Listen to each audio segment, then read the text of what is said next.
Bonjour et bienvenue dans ce nouveau JTPT, journal télévisé pour la Thaïlande, journal hebdomadaire. On va retracer les news de la semaine du 19 novembre 2023. Alors cette semaine, de quoi on va parler? On va parler rapidement de chiffres de tourisme, d'économie par rapport à ce dernier trimestre de l'année. La Thaïlande qui veut faire des cadeaux aux voyageurs et aux expatriés pour les attirer. Trop d'importations d'iguanes en Thaïlande. La mafia chinoise, encore elle, qui utilise des femmes brûlées à l'acide pour faire la mendicité dans Bangkok. On a notre fou de la semaine qui tente de nager pour rejoindre une île à une autre, ainsi que d'autres news, quelques vidéos zapping. Allez, c'est parti, générique et place aux news.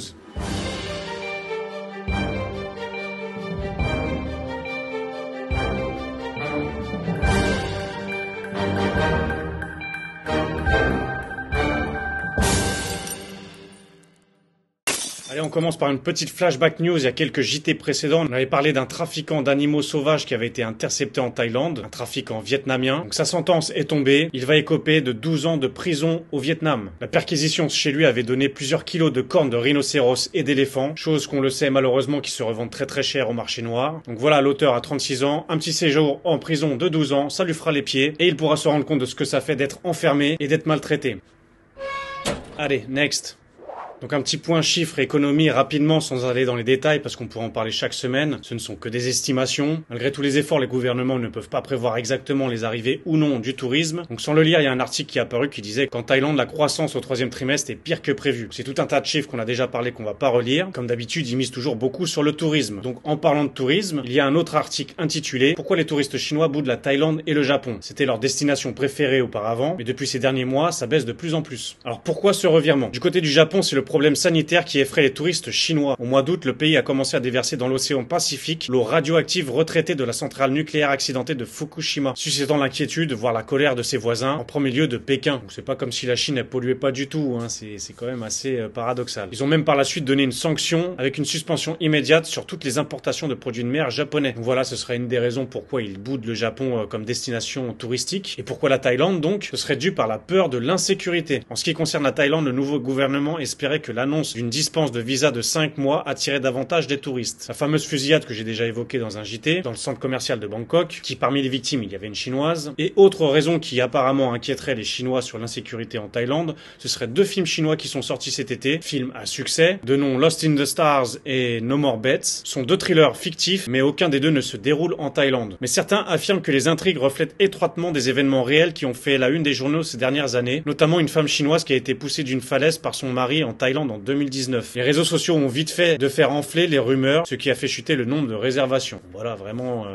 Bon, encore pour le premier motif de la fusillade, je peux comprendre, mais là les histoires de films, c'est un peu farfelu. Bref, en tout cas, les arrivées des Chinois sont environ la moitié par rapport à 2019, et maintenant ils préfèrent se rediriger vers la ville de Singapour, qui est en top destination pour eux. Donc pour terminer tout ce qui est économie, tourisme, etc., un dernier article qui me paraissait intéressant à lire, des cadeaux pour inciter les touristes et les expats à venir en Thaïlande. Alors on va recenser les 2-3 cadeaux qu'ils proposent, et ensuite je vais vous expliquer comment les obtenir, comment s'inscrire. Alors parmi les nombreux privilèges qu'on va pas pouvoir tout recenser, ils propose les entrées gratuites dans les parcs nationaux entre décembre 2023 et février 2024. Donc par exemple, quand vous allez sur James Bond Island, vous devez payer cette taxe d'environ 300-400 bahts par personne. Donc là, ce serait gratuit grâce à ce système. Cela va permettre aux personnes qui boycottent les lieux qui pratiquent une double tarification comme les parcs nationaux de visiter ces endroits gratuitement. Alors aussi, il y a une sorte de partenariat avec les opérateurs téléphoniques. Donc tout touriste qui choisisse d'acheter la carte SIM touristique pour la Thaïlande dans True Shop trouveront la campagne dans le menu de vente et recevront un SMS de bienvenue après avoir activé la carte SIM pour leur rappeler leur campagne. True Detac propose également à ses utilisateurs une série d'offres spéciales de réduction dans plus de 200 établissements dans le pays. Donc en fonction de votre opérateur et de votre carte SIM que vous allez acheter, vous pouvez avoir des réductions dans les hôtels. Les privilèges couvrent une variété de catégories, des hôtels aux croisières, en passant par les restaurants, les spas, les clubs de sport, ainsi que les parcs aquatiques. La campagne offre également des bons de 500 bahts, 13 € à utiliser dans les stations-service Bangshak. Bon 500 bahts d'essence, c'est pas trop mal pour un 2 roues. Si vous faites que des petits trajets en interne, ça peut vous tenir quasiment toutes les vacances. Après, pour une voiture, c'est même pas la moitié d'un plein, donc c'est un petit peu léger. Donc comment faire pour s'inscrire? Il y a tout simplement un site qui s'appelle Expat Privilège, je vous mets le lien dans la description, vous pouvez jeter un petit coup d'œil. Inscrivez-vous si vous êtes intéressé, ça ne coûtera rien et éventuellement vous pouvez avoir des remises un peu partout. Je sais qu'il y en a qui sont fanas des petites discounts, faites-vous plaisir. Petite parenthèse, en parlant de cadeaux aux touristes, je pense qu'ils devraient se mettre à distribuer des parachutes. Pourquoi? Bon, c'est quand même des faits divers que je vois régulièrement, mais là, en une semaine, il y en a eu 2 d'un coup, et dans la même ville, à Pattaya, des gens qui sautent de leur immeuble, de leur balcon, ou qui tombent. On ne sait pas si c'est vraiment volontaire ou non. Donc il y a un Indien de 25 ans qui tombe du 45e étage à Pattaya. Apparemment, après une discussion au téléphone avec sa copine, ça s'est envenimé, et il serait tombé, ou il se serait jeté par lui-même. On sait pas. Et pareil, toujours à Pattaya, un Français qui tombe du 6e étage, un Français de 43 ans. Comme le montre la photo, les chambres sont construites autour d'une sorte de patio desservi par un balcon intérieur. Le personnel de l'hôtel de garde a déclaré avoir entendu le bruit de quelque chose qui tombait et heurtait le sol. Les employés sont donc allés aux nouvelles et ont trouvé le Français inconscient dans une mare de sang. Un employé a donc immédiatement appelé les autorités. Donc un pour une crise de jalousie au téléphone et l'autre on ne sait pas pourquoi. Souvent les chutes sont dues aussi à la consommation d'alcool. Les gens ont fait beaucoup la fête, ils rentrent chez eux, ils veulent des fois fumer une cigarette sur le balcon et ça tombe. Allez, passons à la news suivante. Alors étant passionné d'animaux, une autre news m'intriguait. Trop d'iguanes en Thaïlande, les importations doivent cesser. Alors sans tout lire l'article, la suspension est nécessaire car on voit de plus en plus d'iguanes dans les habitats naturels et les espaces publics, a déclaré Atapon Sharon Chansa, directeur du département des parcs nationaux. La population croissante d'iguanes en liberté a suscité des inquiétudes quant à d'éventuelles infections et croisements, car certaines personnes gardent un nombre important d'iguanes comme animaux de compagnie. Les iguanes sont une espèce contrôlée, il est illégal de les relâcher. Les contrevenants peuvent être condamnés à des peines de prison allant jusqu'à 6 mois et ou à des amendes allant jusqu'à 50 000 bahts, a-t-il ajouté. Donc on défile un petit peu pour voir quelles sont les conséquences de ces animaux. Un vétérinaire du département a déclaré que les iguanes verts sont généralement porteurs de la bactérie salmonelle qui peuvent provoquer des vomissements et de la diarrhée chez ceux qui touchent les excréments de ces animaux. Donc il envoie des perlouses contaminées, le pépère. L'idée est de découvrir le nombre réel de ces lézards en Thaïlande car beaucoup ont été aperçus dans les parcs publics à l'état sauvage. Leur présence a suscité l'inquiétude des agriculteurs car ils sont connus pour manger les récoltes. Donc voilà, comme toute importation d'animal qui n'a rien à faire sur le territoire, ça crée des dérèglements et en soi aussi pour l'animal lui-même, c'est pas forcément son habitat, donc je ne pense pas qu'il doit forcément bien vivre comme il devrait l'être dans son pays d'origine car la plupart du temps ces animaux viennent plutôt d'Amérique du Sud. Donc les gens en prennent pour animaux de compagnie. Moi j'avais déjà vu ça dans un hôtel à Pattaya. À l'accueil tout simplement sur une table il y avait 2 gros iguanes posés. Alors certes c'est bien, ça bouge pas trop, c'est très calme. Et voilà, ça peut être porteur de bactéries. Et puis ce qu'il faut savoir c'est qu'un iguane ça peut durer entre 10 et 15 ans de vie. Donc c'est pas quelque chose à prendre à la légère comme tout animal de compagnie. Ça a la durée de vie presque d'un chat. Donc voilà, faut bien y réfléchir avant de s'amuser à prendre des animaux de compagnie. Mais bon, tant que l'envie compulsive de certains humains veulent à tout prix des animaux pour s'amuser, voilà.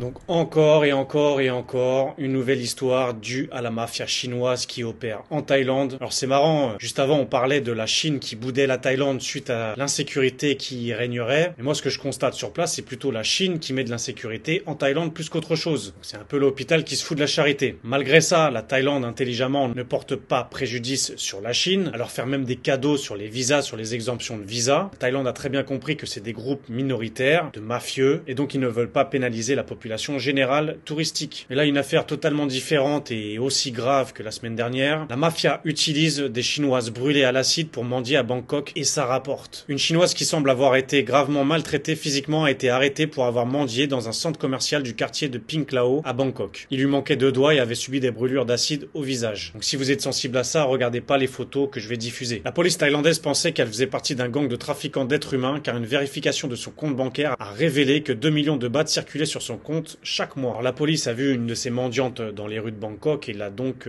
arrêtée. Elle a cherché à éviter l'arrestation, se cachant dans les toilettes du centre commercial. La police est finalement entrée dans les toilettes, l'a fait sortir et a procédé à une fouille approfondie tout en l'interrogeant. La police a découvert dans son sac une somme d'argent importante, environ 10 000 bahts, qu'elle aurait obtenue en mendiant. Cependant, aucun passeport n'a été trouvé. Donc quand elles sont interrogées, elles ont toujours des histoires différentes, mais toujours des histoires malheureuses. Et parmi toutes ces histoires, on n'a aucune idée de ce qui est vraiment la vérité. Par rapport à l'histoire de cette personne-là qu'ils ont arrêtée, elle a déclaré à la police qu'elle était divorcée, avait 2 fils résidant en Chine et qu'elle devait subvenir à leurs besoins. Concernant les blessures sur son corps, elle a affirmé qu'elle remontait à son enfance et qu'elle jouait avec des amis lorsqu'un contenant rempli de liquide a explosé dans un véhicule, la laissant complètement défigurée. La mendiante affirme qu'elle n'a pas de résidence fixe en Thaïlande et qu'elle dormait n'importe où. Cela contredit les preuves trouvées, telles que des clés et une carte clé dans son sac qu'elle prétend avoir obtenu de quelqu'un qui les a perdus le 17 novembre. Alors, autre détail quand même qui est assez manipulateur et qui est assez malsain. Encore, tu as une histoire, tu mendies dans la rue, bon, c'est une chose, mais là il y a un petit peu de manipulation. De plus, si elle porte un uniforme scolaire thaïlandais, ce n'est pas pour apitoyer les citadins, mais c'est parce qu'elle le trouve saillant, elle trouvait ça joli. Oui, bon là ça commence à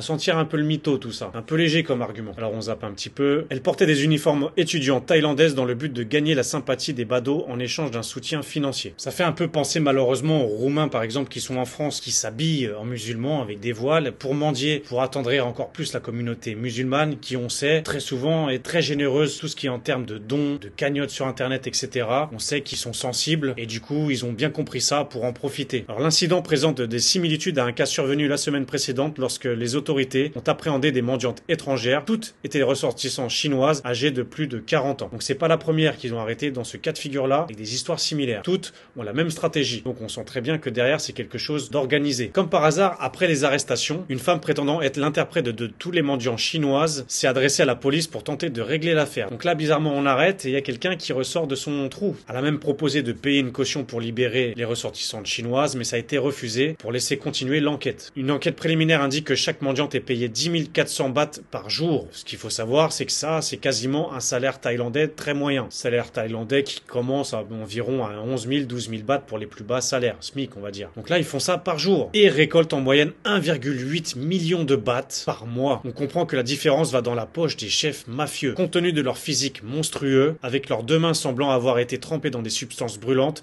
et leur visage couvert de cicatrices qui pourraient être liées à l'acide. Toutes ces femmes semblent être victimes de traite des êtres humains. C'est vrai que c'est bizarre et qu'il puisse en avoir une, allez, deux personnes, c'est déjà assez rare de voir ça, mais qu'il y en ait plusieurs qui arrivent au même moment, qui ont la même stratégie, au bout d'un moment, ça sent mauvais. Donc l'article dit, le fait qu'elles soient nombreuses, qu'elles arrivent de Chine au même moment, qu'elles utilisent le même modus operandi, même stratégie, qu'elles soient supervisées par la même interprète, qu'elles aient subi les mêmes brûlures à l'acide, prouve qu'on est là face à un gang chinois. Et pour conclure, on ne sait pas si la police locale va oser s'attaquer sur le front à la mafia chinoise. La police chinoise cherche à l'éradiquer, mais les autorités chinoises ne veulent pas que la presse en parle. Ah bah oui, faut pas en parler. Comme c'est arrivé récemment sur un autre sujet, il est possible que l'ambassade de Chine interdise aux médias thaïlandais d'évoquer ces sujets plus qu'avant. Donc ils sont sympas. Donc ouais, on peut mettre ça sous le tapis s'il vous plaît. C'est pas très bon d'en parler. Donc ils sont bien gentils les Thaïlandais, mais au bout d'un moment, il va peut-être pas falloir abuser avec toutes les histoires mafieuses liées en Thaïlande. Il va falloir qu'ils contrôlent un peu plus leur peuple. Donc histoire encore incroyable, on voit que l'humain n'a pas de limite, on voit que certains pour l'argent n'ont plus aucune valeur, plus aucun principe, que ce soit la traite des animaux ou des humains, c'est plus un problème du moment qu'ils gagnent leur argent. Jusqu'où va aller cette cupidité? Bref, passons à la news suivante. Bon, news un peu plus légère mais totalement lunaire, un Russe retrouvé en pleine mer entre Pattaya et l'île de Koh Larn. Donc entre ces deux destinations, il y a des ferries forcément qui sont mises en place pour se rendre sur l'île ou pour se rendre sur Pattaya, dans les deux sens. Quand tout à coup un bateau qui faisait la navette aperçut une personne en plein milieu des vagues. Regardez, en plus la mer elle est agitée. Donc forcément le bateau s'est arrêté à demander des nouvelles de la personne qui avait l'air plutôt bien, pas forcément paniqué. Donc ils l'ont récupéré sur le bateau, sur la navette. Donc c'est un ressortissant russe. Il a été retrouvé les yeux rouges, les oreilles un peu bouchées. Et en le questionnant, on lui a dit mais qu'est-ce que tu fais mec?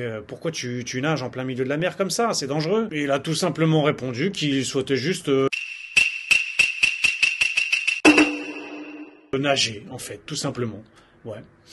Alors juste pour vous montrer, j'ai regardé sur la map, sur la carte, la distance qui oppose ces deux destinations entre Pattaya et l'île. Vous voyez à l'échelle, là, la petite barre de 2 km, allez, on va la dupliquer. Donc on peut mettre environ 4 barres, ça fait 8 km. Alors déjà sur le sol, en marchant, c'est déjà une belle distance, mais en nageant en plein milieu des vagues agitées, c'est de la folie. Je pense que je vais devoir créer un Taré Awards, qui va recenser toutes les vidéos des tarés de l'année, avec des nominés. Je pense que vous allez devoir choisir quel était le plus fou de tout cela, la news la plus folle. Faut que je pense à ce format, parce que là, il y a du contenu. Après, ça va être dur à choisir, tellement il y en a des tarés chaque année. En tout cas, je crois qu'on a trouvé la plus grosse pince qui existe, parce que écoutez bien, le ferry ne coûte que 30 bahts. Peut-être que les 30 bahts pour lui c'était trop à payer, mais est-ce que sa vie du coup vaut plus que 30 bahts ou pas? Je sais pas. Quand même assez fou que pour une somme aussi minime, le mec n'a pas voulu payer, s'est dit allez, non c'est bon le ferry, allez-y, moi je me le fais à la nage. je sais pas quoi penser. Enchanté monsieur Pince.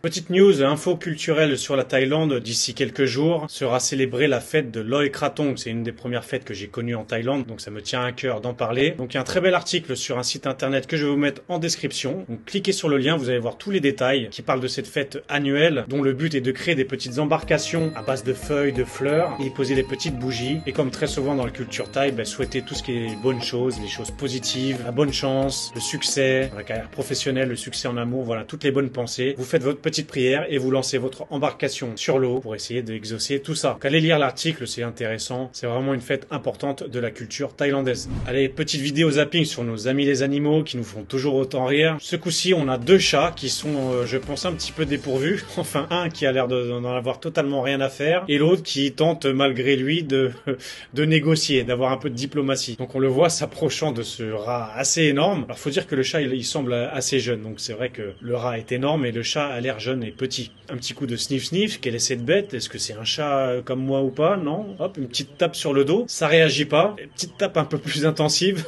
Bon, il tourne à peine la tête, mais il bouge pas. Bon bah du coup qu'est-ce que je fais? Bon bah j'attends patiemment parce que j'ai pas l'air d'avoir le courage de m'attaquer plus sérieusement au sujet. Et moi j'adore le deuxième chat qui est totalement affalé, la patte dans le vide, qui lui a pas du tout l'intention d'intervenir. Donc je pense qu'ils se sont vus manger leur gamelle de façon impuissante par un rat courageux ou alors totalement inconscient. Et c'est vrai que par rapport à la taille des rats, les rats énormes comme ça, c'est un peu dans les films ou dans les dessins animés, hein. Les chats ne s'attaquent pas aux gros rats comme ça. Ils les craignent plus qu'autre chose. Et dernière vidéo, on voit un cas assez classique en Thaïlande, donc les fameux animaux qui se réfugient dans les 7-Eleven. Pourquoi? Parce qu'il y a un carrelage bien frais, alors que dehors il fait plus de 30 degrés même pendant la nuit. Donc c'est très souvent le cas où des fois on les voit juste devant la porte, que juste avec les battements de la porte, ils récupèrent un petit peu de frais et donc ils se sentent mieux. Donc des fois c'est des chats, des chiens pour le coup. Là c'est un chien, donc on voit peut-être la manager du 7-Eleven qui, face à la situation, le prend par les deux pattes parce qu'il a pas l'air de vouloir bouger et le tire plutôt du côté du comptoir pour pas gêner le couloir par rapport aux clients. Donc c'est bien, moi c'est ce que j'adore, ce serait totalement impensable que ça arrive en France ou même en Europe, cette tolérance là. Beaucoup se plaindraient, des clients râleraient et là bizarrement bah voilà, personne se plaint, personne râle, on accepte, on a même de l'empathie par rapport à ces animaux qui sont pas plus dérangeants que ça. Alors oui, il peut y avoir le petit côté hygiène, mais alors est-ce qu'on va vraiment tomber malade parce qu'il fait sa sieste sur le carrelage? Je ne pense pas. Allez, c'est tout pour cette semaine, c'est tout pour ce JT. Merci d'avoir regardé jusqu'au bout. Merci encore pour vos participations, vos commentaires, ils sont de plus en plus constructifs et instructifs. J'adore avoir des échanges et apprendre des choses, donc n'hésitez pas, faites-moi votre retour ou même vos critiques, ça fait partie du jeu. On approche les 700 abonnés, je pense qu'on va bientôt parler des fameux défis comme je vous ai parlé dans les vidéos précédentes, défis que je vais vous proposer, que je vais réaliser pour fêter les 1000 abonnés. Vu que c'est aussi le Black Friday ce week-end, abonnez-vous à ma chaîne pour avoir une remise de 50%